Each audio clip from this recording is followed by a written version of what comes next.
Hello students, आपका मेरे channel विकास education point पर स्वागत है। विद्यार्थियों, आज मैं आपको शिक्षा निदेशालय राष्ट्रीय राजधानी क्षेत्र दिल्ली द्वारा दी जाने वाली क्लास 10th के सामाजिक विज्ञान विषय से वर्कशीट या कार्यपत्रक 12 का अध्ययन करेंगे। विद्यार्थियों, यह कार्यपत्रक 3 अगस्त 2021 की है। आइए अध्ययन करते हैं। आज का हमारा टॉपिक है सत्ता में साझेदारी। विद्यार्थियों, सत्ता में साझेदारी का विचार स्वाभाविक रूप से लोकतंत्र से जुड़ा हुआ है। संसार में बहुधा समाज विभिन्न जाति, रंग, भाषा आदि के आधार पर बटे हुए हैं। इसलिए इन सामाजिक समूहों को सम्मान प्रदान करना अति आवश्यक है।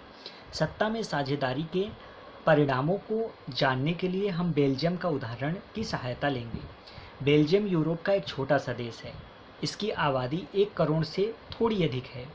इस छोटे से देश के समाज में जातीय बुनावट बहुत जटिल है।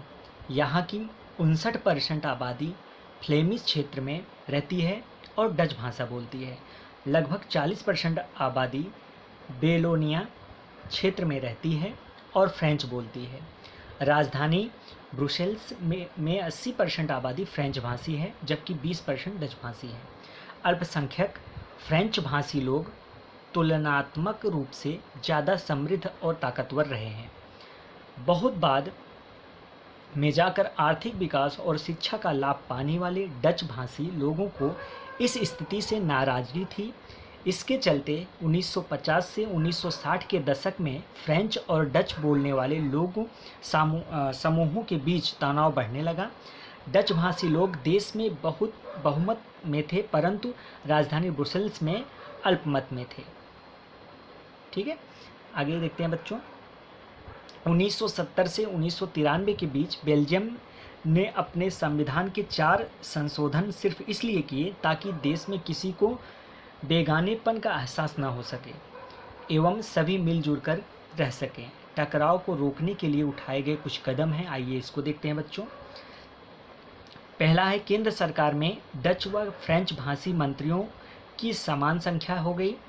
केंद्र सरकार की अनेक शक्तियां देश के 2 इलाकों की क्षेत्रीय सरकार को दे दी गई।